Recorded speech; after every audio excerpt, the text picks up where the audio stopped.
My name is Adam Fait. My role is Executive of Facilities for Ohio Living, which is a CCRC in the state of Ohio. Viconic reduces the risk of injury by providing a cushion, if you will, underneath a hard surface flooring or any surface flooring, reducing the risk of fractures or potential fractures. I think that Viconic is important as we transition into hard surface floorings in most locations. It just presents a further danger to our residents when they do fall, that there will be breaks.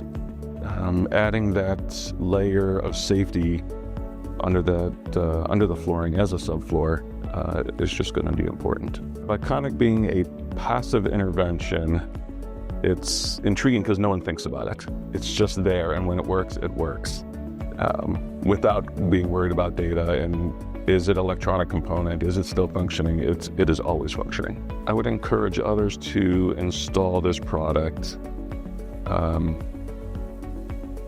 based upon the data that we're seeing from it. You know, it is truly, the data shows that it is reducing injuries and fractures, which in turn reduces hospital stays and long-term issues and overall deaths.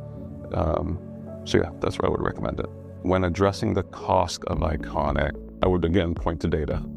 Data drives everything. If we can see true results from this material, floor underlayment, there is no cost that is invaluable. Top 3 benefits of Viconic is safety, safety, safety, because there's nothing more important than the safety of our residents. We're doing an entire master planning at our Columbus location where we'll be taking down some buildings, building new skilled nursing, assisted living, independent living, the full spectrum. We're just beginning to do an install of Viconic subfloor within some existing rooms of our healthcare building. We use the flooring manufacturer that we're currently using has to do some tests on that first.